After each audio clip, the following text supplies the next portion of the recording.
Couple options for the good. But you know what? I will stick with the football theme for now. Did you hear John Harbaugh after the game? After his Ravens beat the Texans on Saturday. John Harbaugh is the coach of the Baltimore Ravens. By the way, his brother Jim could end up being in the AFC West. He's right now the coach at Michigan, but he could end up with the Chargers. And he was at the March for Life rally over the weekend. So the Harbaughs are very Catholic as a family and as brothers. And John Harbaugh took the podium after the game. And this is in the wake of NBC. Remember what NBC did last week? We talked about it on Thursday or Friday when it came out. It might have been Wednesday. NBC cut out the Houston Texans quarterback, C.J. Stroud, thanking Jesus Christ after his win 2 weeks ago in the wild card round. So here was C.J. Stroud last week, and then I'll play for you what John Harbaugh said on Saturday. First and foremost, I just want to give all glory and praise to my Lord and Savior, Jesus Christ. I mean, it's been amazing. That was C.J. Stroud. NBC cut that clip when they reshared it to social media. So John Harbaugh, I don't think this is just a coincidence, takes the podium on Saturday after the Ravens win, and he starts off his post-game press conference saying this. Here, I just want to start off with this. This is something that was sent to me before the game. It just is meaningful to me, so I'm going to share it with you because I think it's the right thing to do. And it's a verse.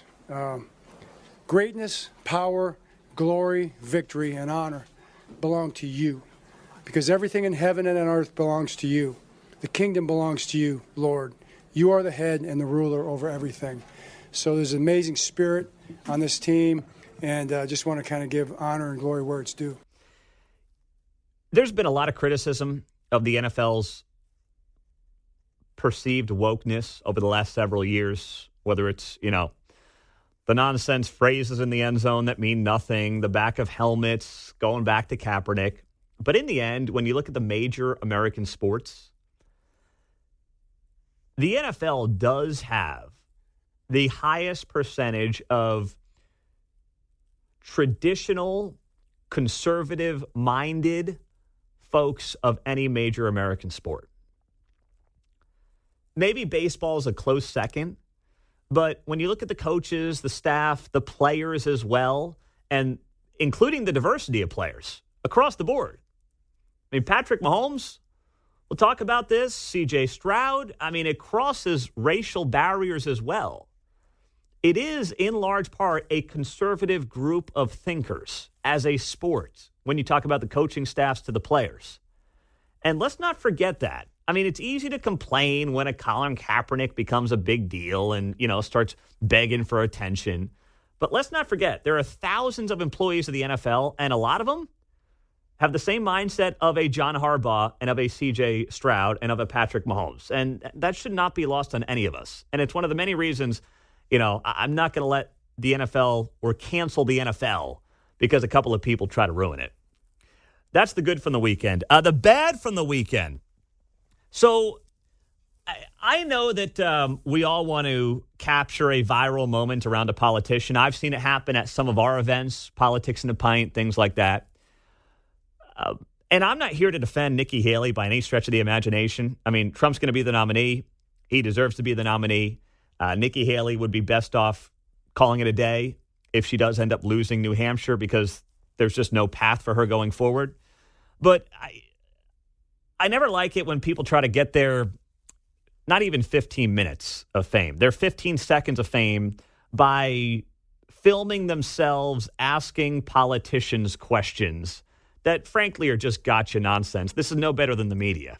Good. To see you. Nice to see you, Dean. Oh. This is Nikki Haley, by the way, at an event in New Hampshire over the weekend, getting confronted by some random person. Love that. We're going to get out and vote on Tuesday. It's important. Good stuff. Can I ask you just a tiny question? Yeah.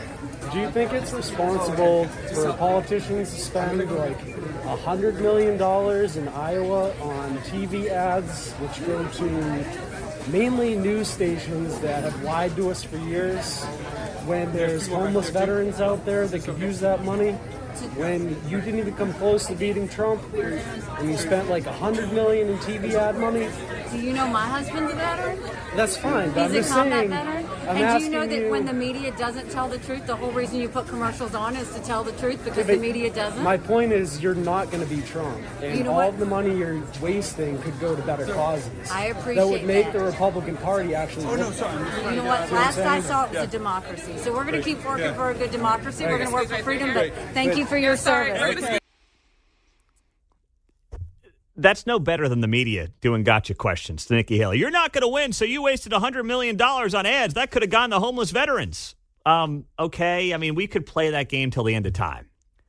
Dr. Oz, I mean, like, how many people can we find who lost races, who were always going to lose races? Herschel Walker. How many millions of dollars were spent on Herschel Walker's vanity Senate race in Georgia? Could have gone to homeless vets, right? I mean, you could say Trump, he's spending money on his own legal fees. That should be going to homeless vets or, January 6thers who are still in prison. That is such a cheap game to play. And for people who claim that the media is like the enemy to then go ahead and do that same stuff to people they don't like, that's just cheap and cheesy. I was going to say, the money spent on transportation for Mr. Gotcha to get to the event to ask the question could have been spent on the homeless people. Could have used your gas money there from going to, do that whole thing in front of Nikki on homeless vets. I mean, that's a game you can play all day, and it's cheap. It's really cheap. So let's not succumb to any of that. Not that these folks are necessarily going to be campaigning in Missouri or Kansas next month. We have our primaries in March. It's going to be long done by then. But just take a little public service announcement and don't be that guy. How about that? The ugly from the weekend, the Royals put out an ad trying to pressure you to call your Jackson County legislator to allow a ballot initiative to go ahead in April to extend the 3/8 cent sales tax. And all the Royals did was put out a letter over the weekend that said they will let you know by February 29th where they want to be. So that's 5 weeks from now. They will let you know where they want to be. Are you kidding me? Listen, I've long understood why the Royals want to do what they want to do. I have willingly understood why they want to move, and I say that as someone who loves Kauffman Stadium. But the audacity that they have brought down the home stretch of this process is really obnoxious, and it reeks of arrogance. If you want the voter to vote on this thing in April, tell us right now where you want to be. This is not a difficult question to answer, and it's an insult to the taxpayer that they can't answer it today. There's the good, the bad, and the ugly.